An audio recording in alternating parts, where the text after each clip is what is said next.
반갑습니다. 오늘은 처음 난 것의 죽음이라는 제목으로 출애굽기 11장 5절의 말씀입니다.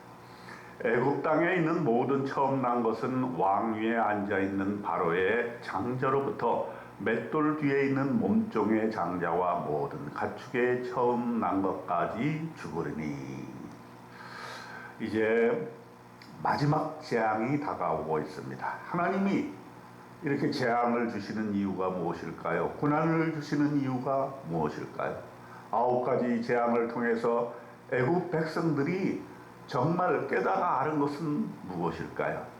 이 재앙을 함께 경험하고 목격한 이스라엘 백성들은 또한 무엇을 깨닫게 되었을까요? 자, 이제 마지막 10번째 재앙, 처음 난 것의 죽음이 임박했습니다. 9가지 재앙을 통해서 모세는 지도자로서의 인정함을 받게 되었습니다. 여호와께서 그 백성으로 애굽 사람의 은혜를 받게 하셨고, 또 그 사람 모세는 애굽 땅에 있는 바로의 신하와 백성의 눈에 아주 위대하게 보였더라. 출애굽기 11장 3절의 말씀입니다. 바로를 빼고는 이제 모두가 하나님을 인정하게 된 것입니다. 애굽 백성들도 이제는 이스라엘 백성에게 은혜를 베풀게 되었습니다. 모세를 위대하게 본 것입니다. 바로의 신하와 백성의 눈에 모세는 하나님이 보내신 지도자가 이렇게 인정하지 않을 수가 없었던 것입니다. 재앙을 통해서 백성들은 눈을 뜨게 된 것입니다. 어렴풋이 하나님이 어떤 분이신가 알게 되는 것입니다. 우리에게 어려움이 있는 것, 우리에게 고난이 있는 것도 하나님께서 어떤 분이신가 하는 것을 깨달아 알기 위함인 것을 우리는 알아야 합니다. 출애굽기 10장 2절에 보면 너희는 내가 여호와인 줄을 알리라, 이렇게 말씀하셨습니다. 하나님이 누구인가? 하나님의 자기이시. 우리는 이 고난을 통해서 하나님을 알아가게 되는 것입니다. 하나님이 여호와인 것을 깨달아 알기 위해서 나에게 지금 일어나고 있는 모든 일들을 하나님 앞에 인정하고 하나님께 돌아오는 저와 여러분 되시기를 축원드립니다. 두 번째로, 하나님께서 우리에게 고난을 주시는 이유는 하나님의 백성과 애굽의 백성 구별하기 위한 것입니다. 출애굽기 11장 7절에 보면은 여호와께서 애굽 사람과 이스라엘 사이를 구별하는 줄을 너희가 알리라 하셨나니, 그랬습니다. 재앙의 목적은 구별함에 있다고 하는 것입니다.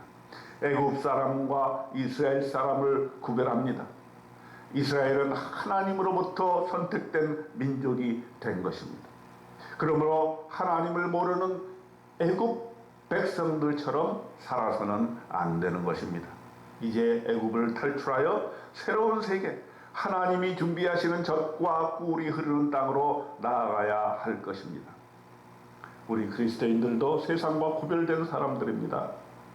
세상에 살지만 세상에 함몰되지 않는 사람입니다. 세상이 추구하는 그런 세계관으로 사는 사람들이 아닙니다. 세상과는 구별되는 삶, 하나님께서 그렇게 살 수 있도록 우리에게 젖과 꿀이 흐르는 땅으로 인도해 주시는 것입니다. 세상적인 눈으로 보면 우리가 여러 가지로 불편할 수 있고 부족할 수 있고 뭔가 마음에 안 들 수가 있습니다. 다른 사람의 인정을 받지 않을 수도 있습니다. 그러나 우리는 하늘에 속한 자이기 때문에 하늘의 것을 받고 그것을 가지고 있다는 사실을 잊지 말아야 될 것입니다. 이 세상에서는 가질 수 없는 영원한 생명, 영적인 축복을 우리는 누리고 살고 있는 것입니다. 그러므로 저와 여러분은 이 세상에 살지만 항상 이것을 잊지 말고 세상과 구별되는 놀라운 영적인 축복으로 살아나가시기를 축원드립니다.